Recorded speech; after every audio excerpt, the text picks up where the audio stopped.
Assalamualaikum warahmatullahi wabarakatuh. Para wargi mitra kaum dangu sadayana, alhamdulillah dina danget ayeuna urang sadayana tiasa patepang dangu deui sareng simkuring Mang Aa. Urang sami-sami neraskeun hanca dongeng Sunda nu katunda dina judul dongeng sareupna di Pajajaran. Dina danget ayeuna sakumaha biasa ieu dongeng didugikeun ku channel anu dipika meumeut ku urang sadayana. Kapala wargi anu mika landep kana dongeng Sunda mangga tiasa di subscribe wae dina channel anu parantos disayogikeun.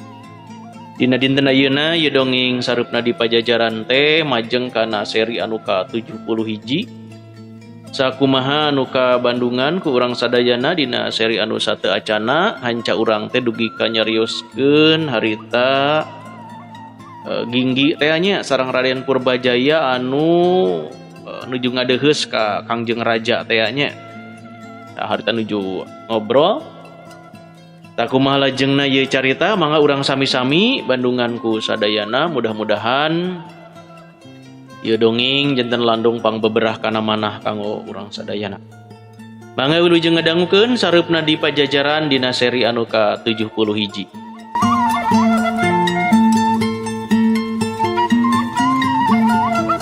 Boh Ginggi boh Raden Purbajaya papada nyembah bari hormat pisan basa Prabu Ratu Sakti geus diuk dina bangku ukir teh. Basa duanana keur nyarembah Ginggi mireungeuh aya giler panon Raden Purbajaya anu ngagiler ka dirina. Sar aliran getih dina sakujur awak Ginggi karasa leuwih gancang ngamalirna. Gilerna panon Raden Purbajaya ieu jiga-jiga ngarupakeun hiji tangara tawa malah hiji parentah sangkan Ginggi kudu nyieun gerakan. Ah, keheulaan aing teu pupuguh kudu nampa parentah ti ieu jajaka mah, ceuk pikir Ginggi. Sabenerna tangtu bakal babari pisan lamun Ginggi luncat ka hareup sabab sajurus ge geus bisa ngabinasa raja. Bisa jadi di sawatara pangawalna aya nu rak ngabela raja, tapi kalolobaan mah bakal ngantep Ginggi jang mere lolongkrang usaha Ginggi maehan raja. Ngan ceuk saha aing taat parentah batur, ceuk Ginggi dina jero hatena. Boh Raden Purbajaya boh Ginggi kakarawani diajak diuk ajeg sabada Prabu Ratu Sakti mere tangara yen sembah hormat teh eta dua jajaka teh ditarima. Ka Purbajaya mah kaula geus apal ngan naha bener sia anu diuk gigireun teh nu ngaran Ginggi anu anyar-anyar ieu dibenum sinatria ku Wayogas Citra, ceuk raja nuduhkeun ku panon. Cedok Ginggi sumembah hormat deui.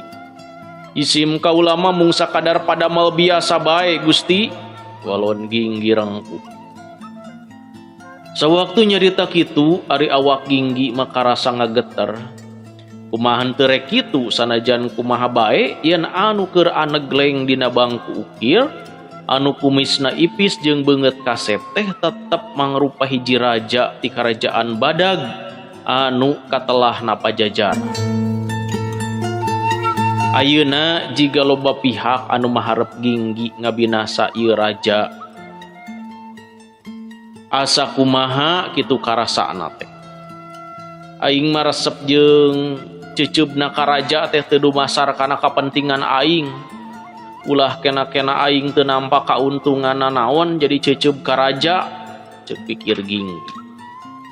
Sia handap asor he budak ngora.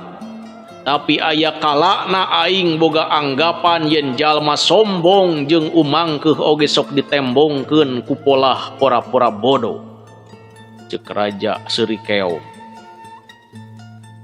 Ginggi sumembah hormat deui. Andika tong sok pura-pura ari jadi jalma. Pura-pura bodoh padahal pinter. Pura-pura pinter padahal bodoh. Lamun sia ngarasa jadi jalma pinter, hade tembongkeun kapinteran sia. Anu dipahing mah kapinteran dipake macikeuh jalma bodoh. Nyaho teu bahayana jalma bodoh jeung jalma pinter. Jisim kaula rumaos tuna pisan Gusti, ceuk Ginggi. Dengekeun sia, jalma pinter ngaku bodoh eta pura-pura teu umangkeun. Jalma pinter ngaku pinter eta umangkeun. Jalma bodoh ngaku bodoh eta nalipak maneh. Tapi jalma bodoh ngaku pinter eta mara bahaya. Hirup mah kudu saestuna. Ulah nu lain di nya-nya, ulah nu nya di lain-lain. Lamun sia jalma bodoh kudu leuwih alewoh loba tatanya. Lamun sia jalma pinter tembongkeun ku gawe lain ku omong. Dawuh timbalan Gusti Prabu, ceuk Ginggi sumembah hormat deui. Sia ngaku jalma pinter teu rumaos Gusti, sia ngaku jalma bodoh teu rumaos. Jadi jalma naon ari sia?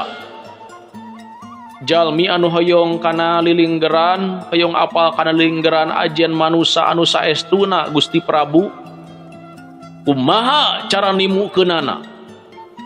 Kudu diajar dina ngambah kahirupan, nu disangka awon di Bandungan nu awona, nu dianggap sae di Bandungan anu dianggap saena, teu kedah ngageunggeureurkeun anu awon, teu kedah muji-muji anu sae, paling tebihan anu awona ulah diturutan, caketan anu saena dianggo contoh, ceuk Ginggi harita teh.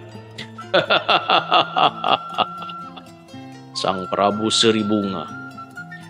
Lamun budak keur lelengkah halu masya teh nya budak celembeng, alus, alus, alus. Cek Prabu deui. Raden Purbajaya mah geus sababaraha kali ngagiler-giler panon ka Ginggi. Meureun manehna jadi kesal naha Ginggi kalah paadu-adu omong jeung raja. Sia mah tog moal dina cacarita, eta tandaning jalma jujur. Ngan biasana jalma jujur anu cumarita tog moal, omonganana aya kalana nyigeung parasaan nu diajak cacarita, cek raja. Pamendak jisim kaula langkung sae kasigeung manah pedah ngadangu cariosan anu wijaksana, ngawakilan bebeneran tibatan nampi pujieun palsu tina cariosan pura-pura, cek Ginggi. Prabu Ratu Sakti ngahuleng basa Ginggi nyarita kitu. Asa ngadenge omongan Ki Darma euy, aya patalina naon sia jeung Ki Darma. Ngan samemeh eta pananya nampa jawaban ti Ginggi di luar karaton aya jalma hariwus-wus.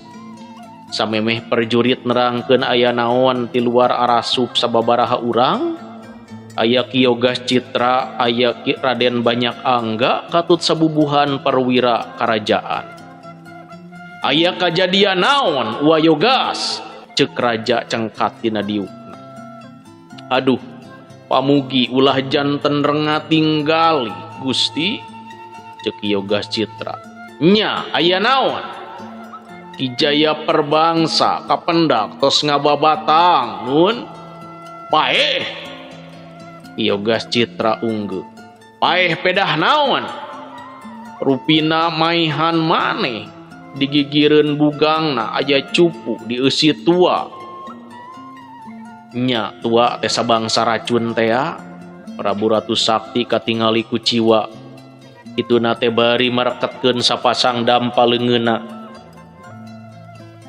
Ginggi rutret nitenan para perwira anu jadi pangawal raja, saurang ge teu kabireungeuh aya anu kaget atawa reuwas. Roman beungeutna biasa-biasa. Kaula teh kacida percayana ka manehna. Tapi kunaon si perbangsa tega hianat ka kaula, ceuk raja beungeutna geuneuh. Urang sarerea kedah beuki iatna sabab dayeuh pakuan geus dikeuling ku musuh anu teu katingali, ceuk Yogas Citra deui. Raja mah masih keneh ngahuleng bari beungeut pias. Kunaonnya kaula nampa nasib sarupa kieu? nyaeta dikhianat ku jalma-jalma anu dipadahal tanagana kacida kapakena ceuk raja. Gek diuk deui bari engapan jiga anu sumpeg pisan. Kaula oge hemeng loba bawahan ka asup rakyat kuricakan anu teu tarima kaula mimpin nagara. Padahal ceuk para wiku yen mana bisa jadi raja oge alatan hiang geus mutuskeun kudu kitu. Ceuk raja deui harita teh. Sadayana oge percanten yen raja teh dipilih ku hiang. Nganda raja ge manusa pasti ngalaman godaan. Godaan hate anu utama salira kedah asak-asaknya ngemut. Seueur anu nyarios yen salira teh raja kejem. Ceuk Yogas Citra deui. Kaula lain kejem tapi tegas. Tapi kangaranan raja mana bae tangtu kudu tegas. Sababnya ari kangaranan raja hayang dihargaan ku bawahan ka asup ku rakyat, hayang boga wibawa ka bawahan ka asup dihareupeun rakyat, nuturkeun kana kawijakan raja eta hartina ngajenan ka raja. Lain hartina kaula embung dikiritik, tapi pan henteu pedah dikiritik. Terus kaula kudu nuturkeun ka hayang anu ngiritik. Lamun kitu carana eta kaula teh ukur jadi raja boneka. Sora jeung kahayang kaula salaku raja ulah digugu. Tur sabalikna raja ukur kudu ngagugu kana sora-sora anu ngiritik. Wa kudu waspada. Bisa bae anu loba ngiritik teh sabenerna mah boga hahayang sangkan cita-cita manehna anu tinekana. Saleuheung lamun jang kapentingan balarea. Kumaha lamun ukur ke kapentingan dirina atawa kelompokna. Ceuk raja deui. Ayeuna obrolan balik deui kana beja ngeunaan paehna Ki Jaya Perbangsa. Aing ngagero sia teh tadina hayang ngajonghokeun sia jeung si Perbangsa Ginggi. Ceuk raja ngareret ka Ginggi. Ceuk raja aya beja yen Ginggi manggihan polah Ki Jaya Perbangsa pajahyanat. Padahal aing keur kacida percayana ka si Perbangsa teh.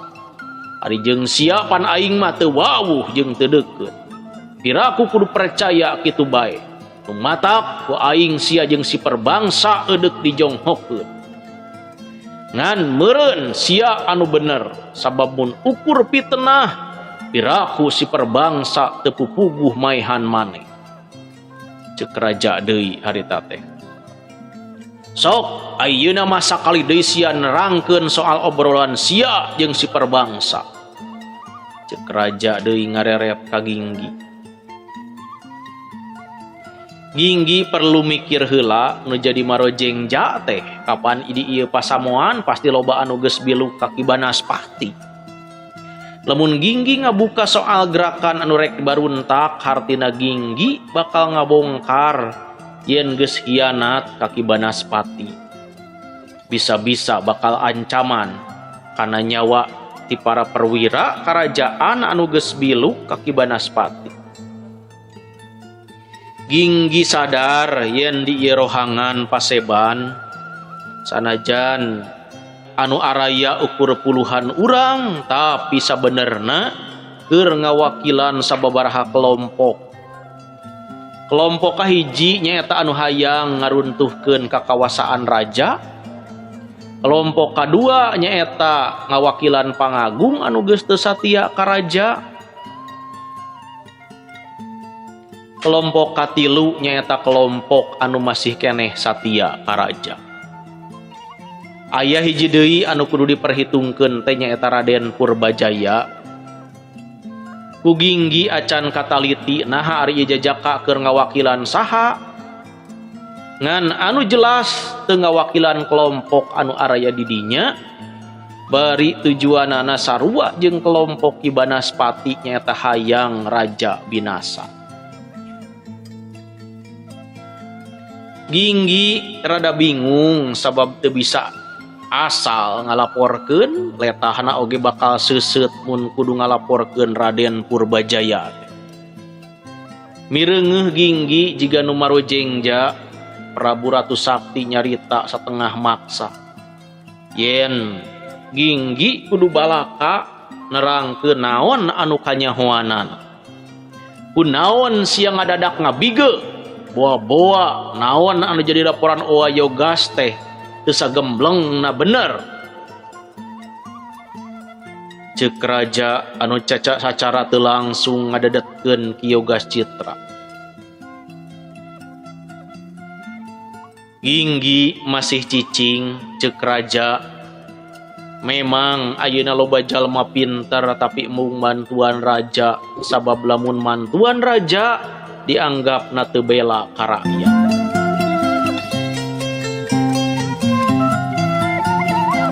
Tapi ulah salah sakumaha kejemna raja. Tetep ari nas-nasna hayang bumela ka rakyat jeung ka nagara. Ari kakacauan nagara jeung guligahna rakyat teh diantarana ku polah-polah jalma hianat. Ta ayeuna aing deuk ngasongkeun pilihan ka sia. Lamun eudeuh bela rakyat jeung nagara sok bilu ka aing. Bantuan aing dina ngabasmi euwah-euwah anu deuk baruntak. Aing salaku raja wenang ngabenum sia jadi sinatria karaton Pakuan Pajajaran. Tapi aing oge wenang ngahukum sia sebab sia geus nyaho aya kajahatan di nagara tapi sia mumul betus. Ieu hartina sia saengko jeung euwah-euwah. Raja wenang nibankeun hukuman ka sia sabab dianggap geus hianat ka nagara. Cek Prabu Sakti hade teh ngancam-ngancam. Tapi Ginggi tetep bingung.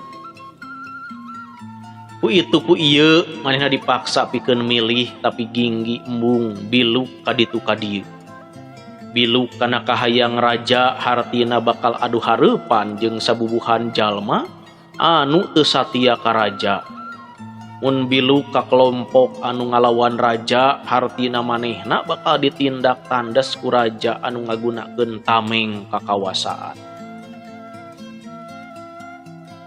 Jisim kaula sanggem ngabejakeun sagala rupi anu ku jisim kaula dipika nyaho. Namung ku sababaraha pasaratan ceuk Ginggi akhir. Ngadengi ucapan Ginggi sarupa kitu raja semu mendeleng. Meureun hatena ngarasa sasigeng. Nya ngarasa kasigeng sabab pangkat Ginggi geus wani ngasongkeun tanjakan. Padahal ieu teh dianggap keur badami urusan kasalametan nagara. Ngan sanajan sang Prabu jiga anu kasigeng, akhirna inyana unggeuk tanda satuju kana pasaratan anu rek diasongkeun ku Ginggi. Sebutkeun naon bae Ginggi? Kedah janji heula yen salira Gusti bakal ngalaksanakeun ieu pasaratan.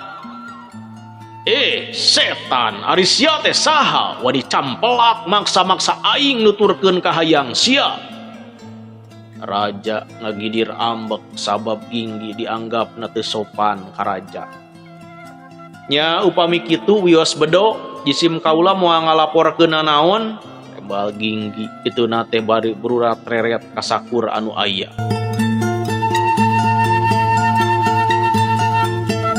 Ayeuna ku Ginggi kapanggih sababaraha jalma anu milu-milu kasigeng ku caritaan Ginggi jeung sababaraha jalma anu bungah ku tindakan Ginggi. Ki Yogas Citra jeung Raden Banyak Angga kaasup anu teu kasigeng tapi oge henteu bungah. Sabalikna Raden Purbajaya jeung sawatara perwira aya anu panuju kana sikep Ginggi. Ginggi cengkat jiga rek ninggalkeun ieu pasamuan. Ngajedog sia montong ingkah ceuk raja. Ginggi diuk deui. Aing cantang tu ngagugu kana kahayang sia. Tapi aing perlu nyaho pasaratan ti sia pikeun bahan tinimbangan. Cek raja harita teh. Ginggi unggek bari sinembah hormat. Kahiji jisim kaula daek nerangkeun kajadian sabenerna anu nuju lumangsung di nagara. Namung syaratna salira Gusti kedah kersa ngarobih sikep sareng kawijakan. Eta penting pikeun ngarengsekeun guligahna ambara hayat, cek Ginggi. Kaduana sabdawiku paraloka. Kedah seseg kepeul, lega awur. Tenget sulung panyaweyan, teas pereup leuleus usap, cek Ginggi. Memang salila ieu aing kumaha, cek raja. Salami ieu teu ngajalankeun papagon sagemlengna, salira ukur seseg kepeul. Medit ka anu sakedahna dibere maweh dumeh teu taat ka salira. Sabalikna lega awur sagala dipasrahkeun ka anu tunduk kana cita-cita raja. Salira teas pereup tapi teu leuleus usap. Nya kudu kitu atuh, cek raja ngabantah sagala omongan Ginggi. Lamun aing sagala ngaladenan ka hayang jalma, tapi si jalma gawena ngan ngoleg, ngajejeleh jeung ngahina aing, piraku ku aing kalah dijamugakeun hirupna. Aing kudu teas pereup lamun aya jalma anu wangkelang teu taat kana pikukuh nagara, cek raja. Ayeuna mah zaman kudu sagala teas. Ukur raja anu boga hate wajah anu bakal bisa tahan tina sagala gangguan. Raja anu ti heula Prabu Ratu Dewata nyapolot aing cenah welas asih. Tara sirik pidik kasasama, tara ganggu ka batur. Cek bapa aing, satungtung urang teu ganggu ka batur, batur moal ganggu ka urang. Podol sero, wadul. Geuning salila bapa aing numpi di kabuyutan. Gawena ngagulang gaper kitab, ku musuh di luar dayeuh pakuan diobrot nage 2 kali. Da dianggapna bapa aing letoy taya kagadag. Prabu Ratu Sakti. Aing teu tarima, balukar bapa aing sabar teuing musuh jadi camplak.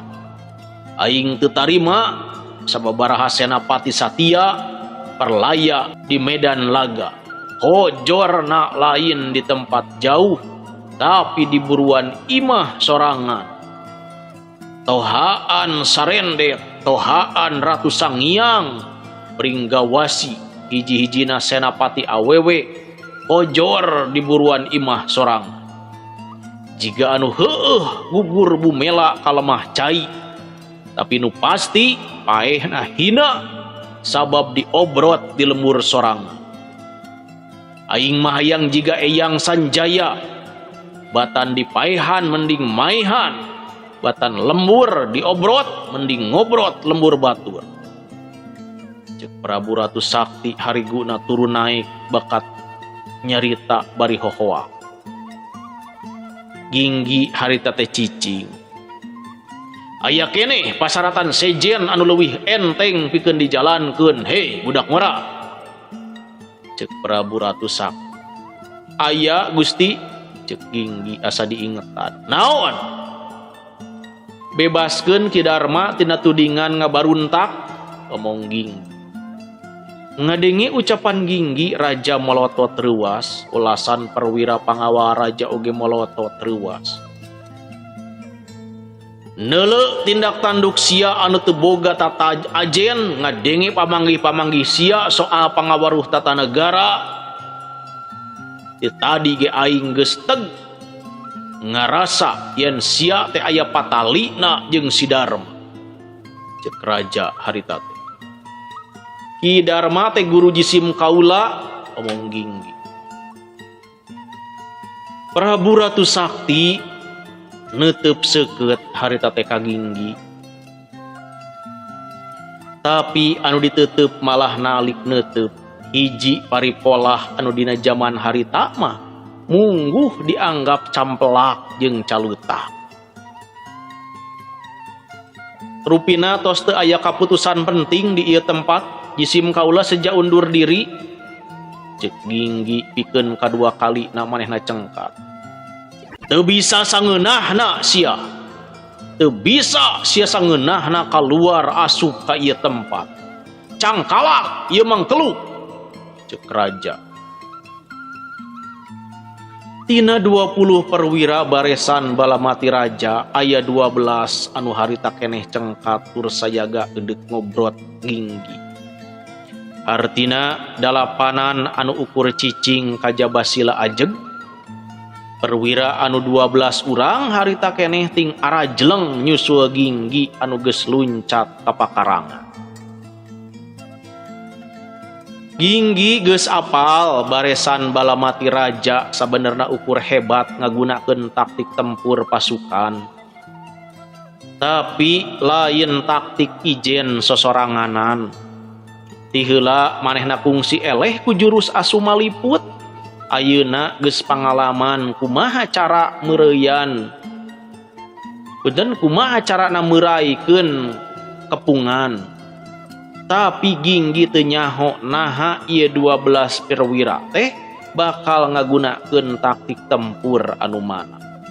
Euleuh waktosna para wargi mitra kaum dangu sadayana. Paranto seep cag urang tunda heula ieu dongeng sareupna di Pajajaran dina seri anu ka-71 ieu. Insyaallah panginten urang sami-sami hanca deui dina seri-seri anu salajengna. Sakitu rupina anu tiasa kapihatur dina danget ayeuna hapunten anu kasuhun wilujeng kantun. Wassalamualaikum warahmatullahi wabarakatuh.